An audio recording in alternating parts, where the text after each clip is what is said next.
هغه خواړه چې تاسو ځوان ساتي. سلام دوستانو، هیله ده چې بشپړ صحت ولرئ. نننۍ موضوع مو د هغه خوړو په اړه ده چې تاسو ځوان ساتي. هر انسان له ځوانۍ سره مینه لري او غواړي د اوږد مودې لپاره ځوان پاتې شي. خو په ژوند کې داسې مرحلې هم راځي چې انسان ورو ورو خپله ځواني او وړتیا له لاسه ورکوي.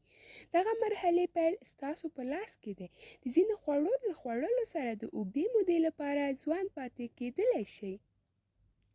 د عمر له نظره د ګټورو خوړو استعمال نه یوازې دا چې انسان له اضافه وزن څخه ژغوري، بلکې ځینې خواړه کولی شي ستاسو د ویښتانو سپینېدو، رنګ، ستاسو د مخ ځلا او وړتیا د اوږدې مودې لپاره د زیاتېدونکي عمر له منفي اثراتو وژغوري.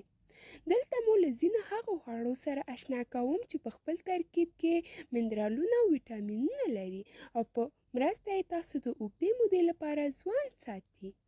1. خټکی.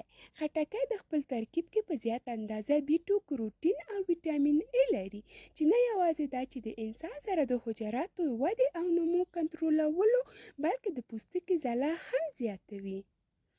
2. هندوانه. د ګرم په موسم کې د تندې له منځه وړونکې دغه میوه د لایکوپین په نامه مواد تر ټولو غوره منابع ده. د یو څېړونکي پر بنسټ په هندوانه کې د رومیانو په نسبت 40% زیات نباتي کیمیاوي مواد شتون لري چې د پوستکي ځلا د اوږدې مودې لپاره ساتي.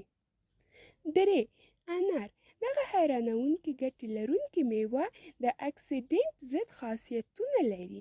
مختلف ویټامینونه یو منابع ده. دغه میوه پوستکي له ګونځې، وچوالي او نورو ناروغیو څخه ژغوري. یو څېړونکي په نسبت په منځني عمر کې د ویټامین استعمال د انسان پوستکي له ګونځو او وچوالي څخه ژغوري. انار ستاسو پوستکي ته جذابیت وربخي. همداراز په دغه میوه کې ستاسو پوستکي د لمر د وړانګو له منفي اثراتو ژغوري. 4. شنې پاڼې لرونکي سابه. ټول شنې پاڼې لرونکي سابه په زیاته اندازه کروټین نومي مواد لري چې د پوستکي د حجراتو ساتنې سره د پوستکي په لندبل ساتلو کې هم مرسته کوي. 5. مڼه. مڼه په خپل ترکیب کې زیات شمیر ویټامینونه او منرالونه لري چې د پوستکي د لمر د وړانګو له زیانونو څخه ژغوري.